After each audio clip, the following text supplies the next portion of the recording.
This is a Rome timeline that you have to do for today and tomorrow. It says it can be found in the online textbook. Again, it does not need to be something you go see. All of the information is over on the left side. It's just another way to see some images that aren't labeled in this document, but you do not need to access the online textbook at all. I will be sending a video of how to access the online textbook soon, just in case you wanted to go back to that and maybe forgot how. So for now, all we need is what's on the left, and we write some answers on the right. And I'll go through this a little bit with you in case you want to pause it and work through it with me a little bit. So objective is to find the most important piece of information from each section and finish the sentence. Use the information on the left side to find an important detail for the right side. So this first little box is just the intro. From 800 BC to 44 BC, the role of government helped shape Rome into a monarchy, a republic, and eventually a mighty empire. Look at the history of the Roman Republic to see some of the ways government affected everyday life in the city and empire. And we're going to be talking a bit about the Roman governments. And so started out as a monarchy with kings and queens. This one's mostly about the Roman Republic, which we'll spend some more time on this week and next week, and what that means. And if you remember, the United States, our government is a republic where we vote for people to represent us. And then eventually the Roman Republic fell and became an empire with an emperor. But for now, here we go. Monarchy from the 700 BCs to 509 BC. Rome was an independent city-state, and its first form of government was a monarchy. A king served as the head of the army, chief priest, and supreme judge. The Senate, a group of wealthy aristocrats, advised the king on important matters. Roman kings helped the city grow, built the first buildings in the Forum, and led Romans in wars against neighboring villages. However, some kings ruled harshly and mistreated their people. So all you need to do, that's it for that little section. The most important detail from this section is blank. And you just have to fill in what of that information that I just read you do you feel like is the most important stuff to know? So keep it simple, straight from here. What is the biggest thing to take away from that? You don't have to exactly write what words are over here and just like rewrite the sentence. You can kind of summarize what is this section mostly trying to teach us. And that's the point of this whole page. So again, next section is monarchy to republic in 509 BC.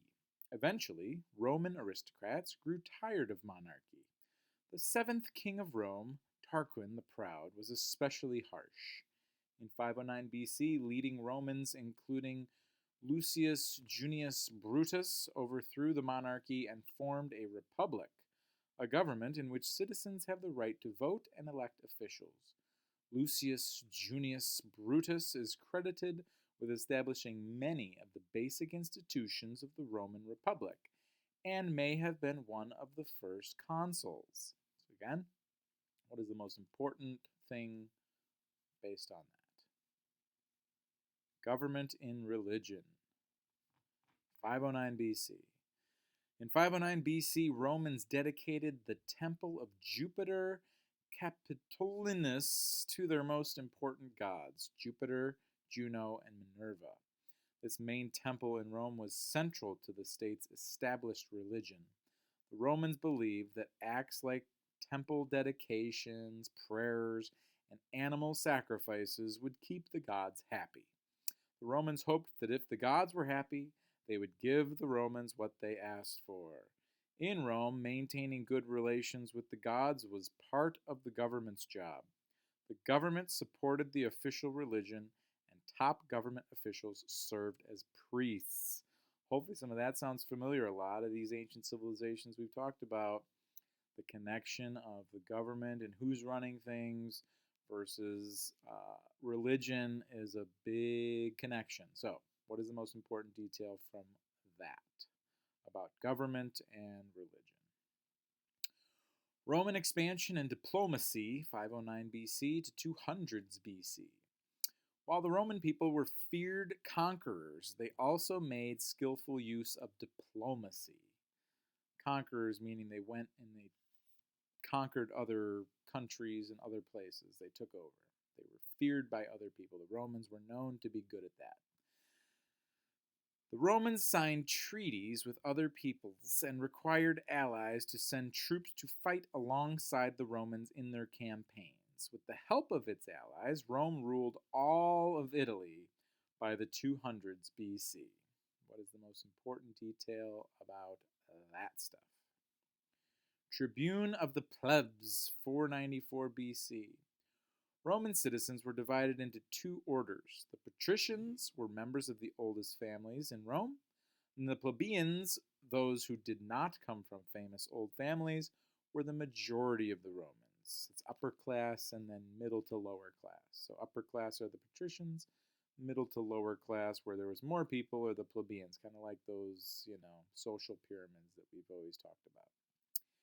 In early years, they were not able to hold political position. The secession of the plebs in 494 BC forced patricians into opening up political offices to them. The plebeians also forced the patricians to create the office of tribune of the plebs. The tribune of the plebs acted as protector of the plebeians and was a way for plebeians to get their start in politics. This goes back to lower class people, and there's more of them, and they want more involvement in the government. I pretty much just gave you the answer to put over here, but that's fine. The Second Punic War was from 218 BC to 201 BC. To expand its control to the western Mediterranean, Rome had to fight the North African city of Carthage in a series of 3 wars known as the Punic Wars. The second of the 3 wars nearly destroyed Rome. Hannibal, Carthage's most successful general, used 40,000 soldiers and about 40 war elephants to defeat the armies that Rome set against him. But the Romans continued to fight year after year and attacked the city of Carthage. Later, they burnt the city and sold its people into slavery. If you want to read more about the Punic Wars, they're pretty intense. It was pretty cool. The Hannibal with war elephants was pretty crazy. The fact that he marched these elephants all over the place was pretty impressive. But what is the most important detail about the Second Punic War? And then we have, what do we have? A few more. Okay. Rome's final conquest of Greece in 146 BC. After gaining control of most of the lands along the western half of the Mediterranean Sea, Rome sent its armies to the east. In 146 BC, Romans defeated a league of Greek cities and ended Greek independence. Because it ruled many territories, Rome's empire was divided into provinces. Roman magistrates governed the provinces, but many became corrupt. Magistrates became wealthy by stealing from people in the provinces. What's the most important deal from this section? This was these little splitting the area into these smaller groups is something we've talked about with a lot of the other civilizations as well, because it's really hard for one person to control a huge area.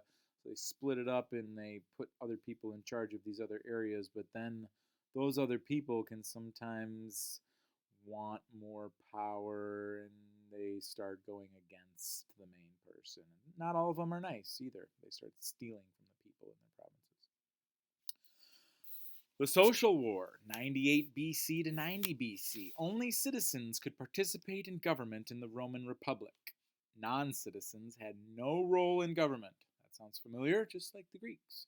Rome's allies across Italy wanted to become citizens so that they could participate in government too. After being denied citizenship, Rome's Italian allies rebelled against Rome in 91 BC. Rome won the war, but still extended citizenship to most of Italy.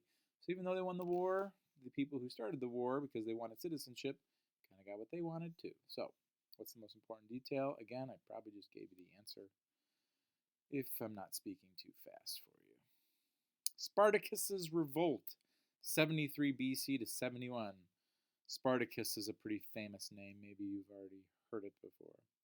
Slavery was so common in Rome that by the year 1 BC, as many as 40% of people in Rome may have been slaves. That's insane. Almost half the population at one point might have been slaves. A person could become a slave if he or she was captured in war, kidnapped, or fell into debt, like you owed somebody money. Many slaves were treated cruelly, though some lucky, loyal slaves could become free. Some slaves tried to fight back against their masters. The famous rebel Spartacus led an army of slaves in the 70s BC, but Romans defeated the army before it was able to capture Rome. That was a pretty epic battle. Read about Spartacus more. So, Caesar's murder in 44 BC. One of Rome's great generals was Julius Caesar, who conquered modern-day France. Caesar's conquest made him famous, but they also made his enemies jealous. After winning a civil war against the Senate, Caesar appointed himself dictator for life. Although Caesar used his power to help the poor, some senators thought his dictatorship threatened the republic. A group of senators hoping to save the republic murdered Caesar on the Ides of March. We just had this not that long ago. March 15th in 44 BC. If you've ever heard the phrase, beware the Ides of March, it's because Caesar's supposed friends backstabbed him literally, murdering him in the middle of the forum, basically. So, most important detail from that section is what? Mostly what Caesar was trying to do and what people tried to do to stop it. Hopefully that helps a little bit. You can pause, you can rewind, go back to my reading. I gave you a couple little maybe tips, maybe even some answers within there. So try to do a couple of those today and then a couple more tomorrow. And it's due by tomorrow night. So you don't have to rush and get it all done today unless you want to. I hope you're doing well. I hope everything's okay. Feel free to email me at any time if you need help with anything. So thanks, guys. Take care. See you later.